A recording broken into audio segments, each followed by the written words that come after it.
Welcome to the Effing Brand of Wrestling and Entertainment here on YouTube.com and the World Wide Web, providing you wrestling news, reviews, rumors, and insight you've grown accustomed to since 2010. My name is JC Styles, and I am back with the Monday Night Raw review for December 17th, 2018. Now, Raw went off the air just moments ago, and I have to say it was actually a pretty good Raw tonight. This is probably one of the best ones in the last month or so. It was actually enjoyable from beginning to end. They didn't have too much, let's just call it what it is, bullcrap thrown in just to kill time. It's actually a pretty good, solid Raw. We start off the show with Vince McMahon coming out, and he gets like a really big pop. The fans are cheering along with his entrance theme, and then he says, "Let's get to it." He then introduces his daughter Stephanie, followed by Triple H and Shane McMahon. They're out there. They're basically letting us know that we will now be the authority. There will be no absentee managers, and that they are going to start listening to the fans. Which I'm going to take this with a grain of salt, to be honest with you, because we've heard this shtick before, and it's only a matter of time before they go back to the old way. They said they were going to get new faces, new talent, new matches, and new faces on the main roster. Then Baron Corbin comes out, and he's getting booed out of the building, and the McMahons and Triple H are pretty much basically like making fun with it. And then Triple H comes out of nowhere and says, "You're here to say that how it was an injustice that you lost your match last night, and how you deserve to be the Raw general manager, this, that, or the other." And then they pretty much basically say that, without actually saying it, that he's the reason why Raw has been bad. Then Vince comes around. They get a little huddle, and they turn around and say that if he wants to be Raw general manager, all he has to do is win his match against this man. And out comes Kurt Angle to a big pop. And I'm just gonna run down everything. The match starts off 1-on-1.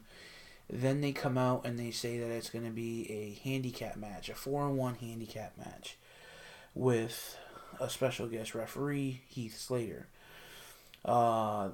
We then see Rude, Gable, and Cruz come out, and they help Kurt Angle pick up the win. But before doing so, Shane comes out and says that the match is a no disqualification. They all grab chairs, and Heath Slater also partakes in some of the festivities. And they all jump on Baron Corbin. They pummel him down. They all hit their finishers. Kurt Angle wins, and Baron Corbin is no longer Raw general manager. Post-match, the fans were chanting "table" through the whole match, so they wound up putting Baron Corbin through the table, which I thought was kind of funny. The second match of the night, we saw Dolph Ziggler versus Finn Balor. This match was kind of set up last night during a backstage segment where Finn Balor was being interviewed, and he said, "What the hell was Dolph Ziggler, being out there during his match?" These two get into an altercation backstage, which led to a match tonight. This was actually a pretty good match. These guys actually went out there and they were tearing the house down. And then Drew McIntyre comes out and kind of puts his nose in there, but they kind of cut him off at first. Then he winds up getting up and he gets back in the ring, and it winds up ending in a disqualification. And Drew McIntyre winds up hitting a Claymore kick not only on Dolph Ziggler but on Finn Balor as well. We then see a backstage segment where Ambrose is walking to the ring. We go to commercial. We come back. He comes out.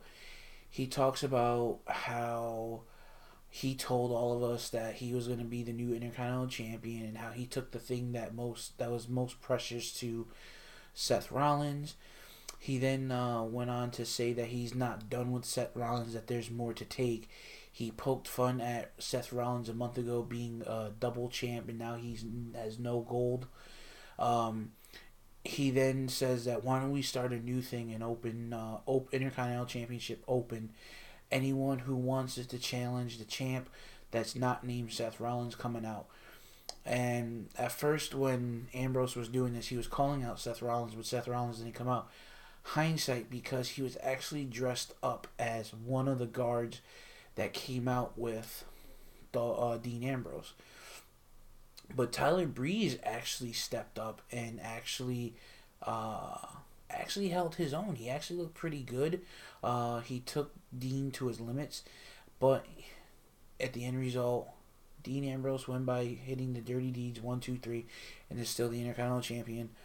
Post match, we see a brawl between Seth Rollins and Dean Ambrose because Seth Rollins was dressed up as one of the guards, like I said. We then go backstage during a segment with Drake Maverick. Now, I don't know if this stipulation is going to be moving forward with everybody, or this was just because of how the way AOP won the tag team titles. But basically, the mandatory rematch clause that every champion has in their contract is no longer in effect. I think it's just because of the way that AOP won the tag team titles. But they wound up putting them in a fatal 4-way match against Lucha House Party, the Revival, and the B Team. The winner got a future WWE Raw Tag Team Championship match. This was actually a pretty good match. It was actually pretty good back and forth. We got to see a lot of cool spots.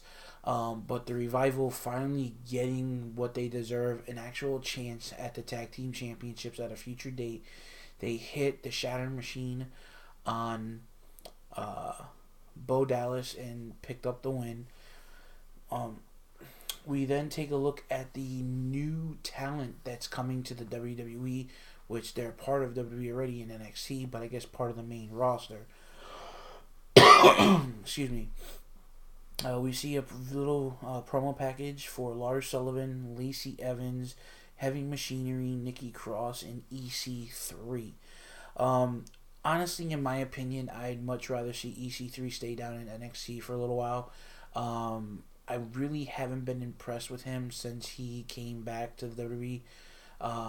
His match with the Velveteen Dream at TakeOver a couple months back was like really bad, and that's really bad because the Velveteen Dream is a phenomenal athlete and he's pretty damn good in the ring, and he's had some great matches over the last year with the likes of Aleister Black, Ciampa, Gargano, and some others, not to to dwell too much on it.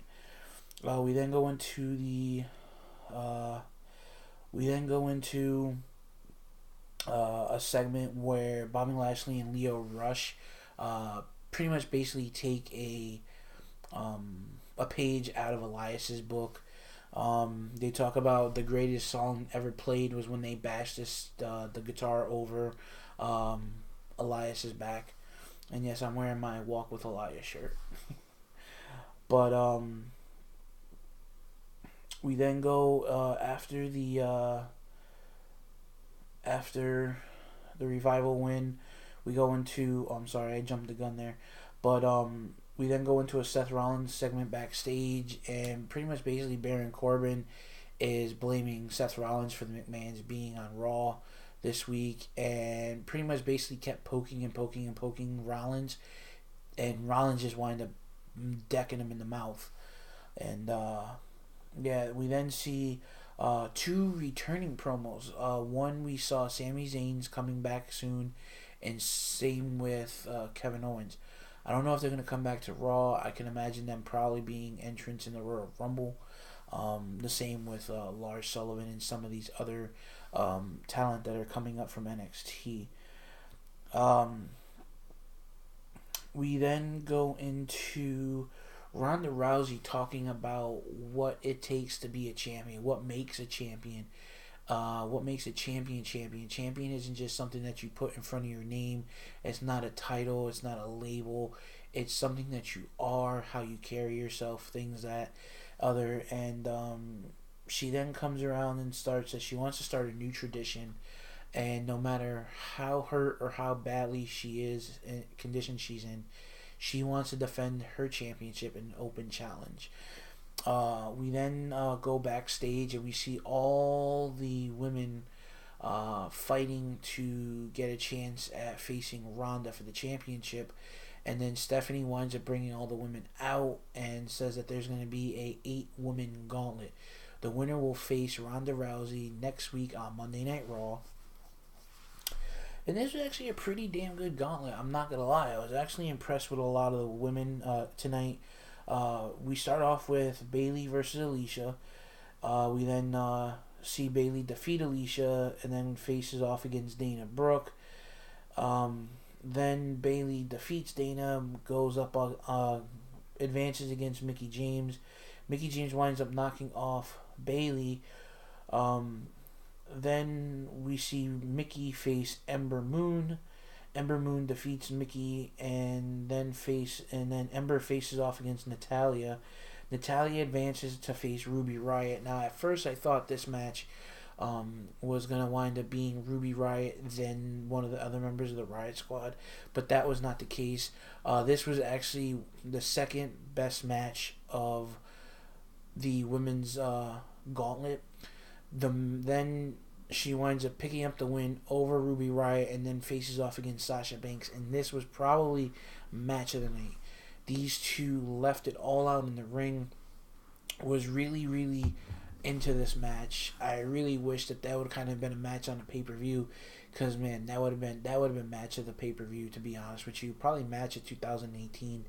I honestly enjoyed watching Sasha and Natalya. Now, Natalya has definitely been misused over the last few years in the WWE. I remember they had her do that horrible fart gimmick for a while. Like, if she got like really excited, she farted, and that was just really, really bad. And I'm really glad that they're utilizing a lot of the women in the way that they need to be utilized, and giving them the opportunities that they give like the men. And letting them compete in some of these matches that the men are competing in.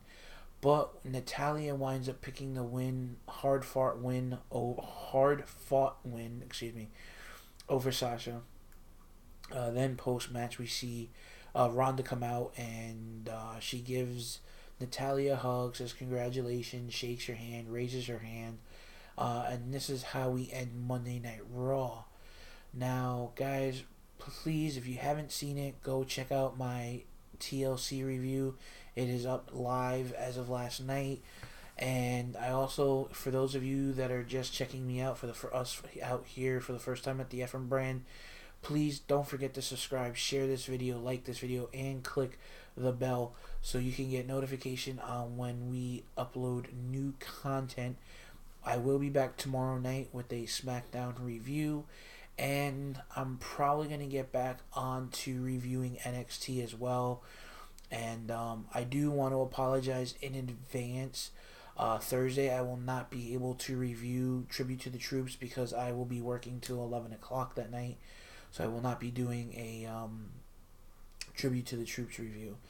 But guys, thanks for watching. Leave your comments in the comment box below.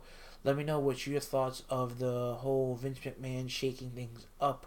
Let me know what you thought of the gauntlet match. What do you guys thought of overall what Raw was? I want to say I give it about a solid 7 out of 10. Not too bad, not too good. Not too bad, not too good. Like right in the middle there. So guys, thanks for watching. Like always, stay tuned. And don't forget to like this video, subscribe, and click that bell.